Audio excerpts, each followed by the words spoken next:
Binibenta ko yung sarili ko para lang kumita ng pera. Kaya sabi ko sa sarili ko, ginagawa ko yung mga kahihiyan na yan sa harapan ng Diyos na hindi ko naman nalalaman dati. Nakasalanan pala yun. Dahil nga unbeliever ka, bulag ka sa katotohanan. Pero nung nalaman mo po yung katotohanan, sabi ko na hindi ako nahihiya na ginagawa ko yung kasalanan yung dati. Bakit ako mahihiya ngayon na i-share ang pangalan ng Panginoong Jesucristo na siya lamang yung tagapagligtas? Ang death, mga minamahal, pag tinignan niyo po sa Google, every second, 1 second, ang namamatay ay 2 tao. All over the world. Isang segundo, 2 patay. Just imagine. Ngayon, nagtitik yung oras. 1, 2, 3. Ilan na yung patay? 6. Ganyan po yung reality. Ano po? Sa isang segundo, sa isang minuto, ilan ang namamatay na tao sa buong mundo? 120 na tao. In just 1 minute. Kanina pa po ako nagsasalita dito, nakailang minuto na, marami nang namatay sa oras na ito. Sa minuto lang po yan. What about isang oras? Ang isang oras, alam niyo kung gaano karami namamatay? 7,200 people die every hour. Just imagine the number, the digits. Maraming namamatay. Ang isang araw, alam niyo po ba, sa loob ng 24 oras, ilang tao ang namamatay? 175,000 people ang namamatay every day po yan. Just imagine, alam niyo po, pag tinignan niyo yan sa isang taon, magugulat kayo sa numero. Kung isang taon ang pag-uusapan, kung ilan yung namamatay sa buong mundo, yung death toll sa buong mundo in 1 year, alam niyo po kung ilan? 63 million people ang namamatay sa isang taon. Just imagine. Kaya tama yung sabi ng Panginoon eh. The harvest is truly plenteous, but the laborers are few. Biruin niyo po lahat ng namamatay na 63 million sa mundo natin ngayon. Ilan lang kaya doon ang mananampalataya? Meron kayong 1%? Alam niyo po ang 1% na 63 million? 630,000. Just imagine gano'ng kaunti yun. Pero yung bilang na yun, kung tutusin, marami yun sa atin eh, 630,000. But the question is, yung 630,000 na yun, saved kaya lahat yun? Parang hindi pa rin eh. Ang dami pang tatrabahuhin. Kaya totoo yung sabi ng Panginoon, maraming i-harvest. Kulang lang sa manggagawa. Maraming kaluluwa, araw-araw, oras-oras na papahamak sa impyerno. Pero nakakalungkot saan makikita nyo sa social media. Maririnig nyo sa mga kaibigan kamag-anak nyo pag may namamatay, anong sinasabi nila? Rest in peace.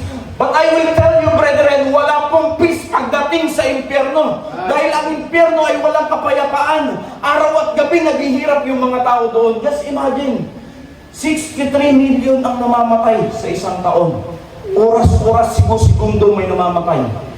Ilan kaya ang ligtas sa mga yun? Kaya kailangan natin, hindi lang isang tao, hindi lang 2 tao, lahat po tayo inatasan ng Panginoon na mag-akay ng kaluluwa. Alam niyo po mga minamahal, North Luzon Loop kami, doon po sa mga nanonood ng aking vlog. Umikot kami sa Luzon. 10 provinces yung inikutan namin. Dala-dala yung van namin. Diyan lang kami natutulog day and night. Yan na yung halos tulugan namin. Mayroon man nag-offer sa amin ng hotel, ay doon kami tumutuloy. Siyempre, libre yun eh. Oo, doon kami tutuloy. Pero hanggat walang nag-offer, okay lang kami dyan. Dinisign ko yung van na walang upuan para makatipid kami. Para yung ititipid namin na pang-hotel sana, pambili na lang namin ng bigas. Kasi ang mindset ko, yung bigas, katumbas sana sa isang kaluluwa. Yung ilang kilo na bigas, katumbas sa kaluluwa. So ikot kami mga minamahal. 10 provinces, just imagine. From Tarlac, Pangasinan, La Union, Ilocos Sur, Ilocos Norte, Cagayan, Isabela, Quirino, Aurora, Nueva Ecija. Lahat po yan.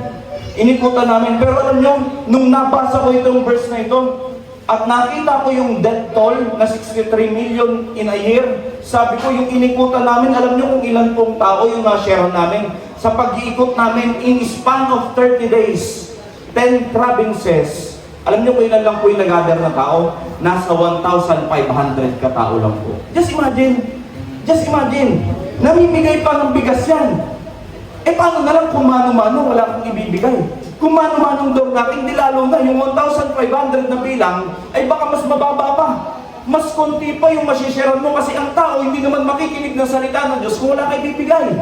Kaya alam niyo po mga minamahal, sabi ko, nung kinukompute ko yung digits, in span of 1 month, 1,500 na tao lang yung nasharean, ang layo doon sa 1% ng 63 million. Ano yung 1% ng 63 million?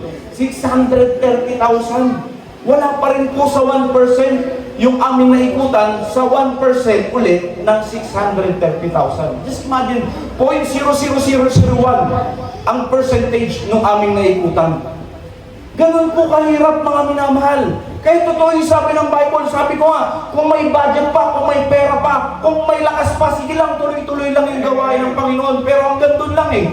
Kaya sabi ng Bible, mas kailangan pa natin ng laborers. Yes, amen.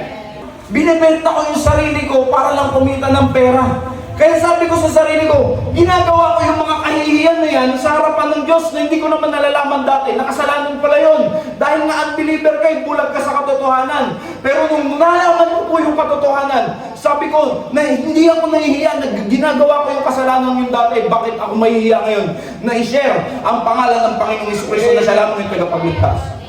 Marami sa atin, ang dami nating ginagawang kapulustugan. Pero hindi tayo nahihiya. Pero ngayon, para sa kaligtasan ng ibang tao, nahihiya tayo. Because of shame. Ano yung sabi ng Acts chapter 1 verse 8? Acts chapter 1 verse 8. But ye shall receive power. But ye shall receive power after that the Holy Ghost is come upon you. Do you have the Holy Ghost? Do you have the Holy Spirit in you? So you have power. Sabi ng Bible eh.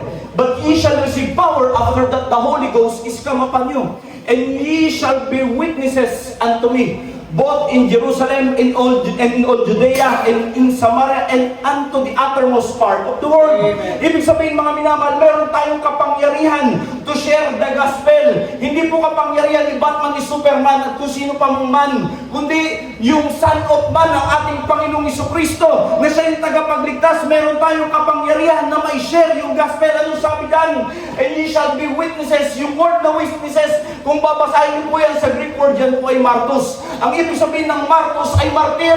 Tayo po bilang mga Kristiyano ay nakadesign tayo na maging martir sa gawain ng Panginoon. Ano man yung kaharapin nating pasakit, kahihiyan, at mga pambabastos ng mga tao sa atin, dapat tayo ay nananatiling martir para sa Panginoon. Amen.